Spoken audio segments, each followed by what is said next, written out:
Hello అందరికీ welcome back to my channel. ఈరోజు అయితే కరకరలాడే క్రిస్పీ కార్న్ అయితే ఎలా రెడీ చేసుకోవాలో చూపిస్తాను. ఫస్ట్ అయితే స్టవ్ పైన ఒక గిన్నె పెట్టుకొని 2 గ్లాసుల వాటర్ యాడ్ చేసుకొని కొంచెం సాల్ట్ అయితే యాడ్ చేసుకొని మనమైతే ఒక కప్పు స్వీట్ కార్న్ అయితే యాడ్ చేసుకొని మంచిగా బాయిల్ చేసుకోవాలి.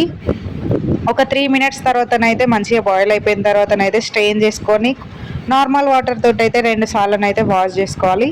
తర్వాత ఒక గిన్నెలోకి అయితే తీసుకొని ఒక 3 tablespoon cornflour, 2 tablespoon maida add చేసుకోవాలి. క్రిస్పీనెస్ కోసం అయితే మనమైతే ఒక 1 టేబుల్ స్పూన్ అయితే రైస్ ఫ్లోర్ అయితే యాడ్ చేసుకొని ఒక హాఫ్ టేబుల్ స్పూన్ కారం, టేస్ట్కి తగినంత సాల్ట్ అయితే యాడ్ చేసుకొని కొంచెం ధనియా పౌడర్ అయితే యాడ్ చేసుకొని మంచిగా కలుపుకోవాలి.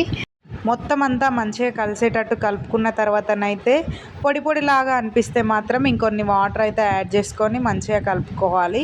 కలుపుకున్న తర్వాతనైతే ఒక సైడ్కి అయితే పెట్టేసుకొని మనమైతే ఇప్పుడు డీప్ ఫ్రైకి సరిపడా ఆయిల్ని అయితే మంచిగా హీట్ చేసుకోవాలి. హీట్ అయిన ఆయిల్లోనైతే కొంచెం కొంచెం అయితే ఈ కార్న్ అయితే యాడ్ చేసుకొని మంచిగా ఫ్రై చేసుకోవాలి.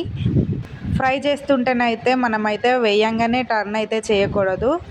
మనమైతే ఒక సైడ్ మొత్తం ఫ్రై అయిపోయిన తర్వాతనైతే ఇంకో సైడ్కి అయితే టర్న్ చేసి మంచిగా గోల్డెన్ కలర్ వచ్చేంతవరకు అయితే ఫ్రై చేసుకొని మనమైతే తీసుకొని మొత్తాన్నంతా అట్లా ఫ్రై చేసుకొని పక్కన పెట్టేసుకొని మనకైతే ఇప్పుడైతే ఒక గిన్నెలోకి అయితే తీసుకొని ఒక హాఫ్ లెమన్ అయితే పిండుకొని కొన్ని సన్నగా తరిగిన ఆనియన్స్ అయితే కలుపుకొని కొంచెం కొత్తిమీర కూడా యాడ్ చేసుకొని మీరు కావాలనుకుంటే చాట్ మసాలా కూడా యాడ్ చేసుకోవచ్చు. నేనైతే ఇక్కడ ఏం యూజ్ చేయలేదు.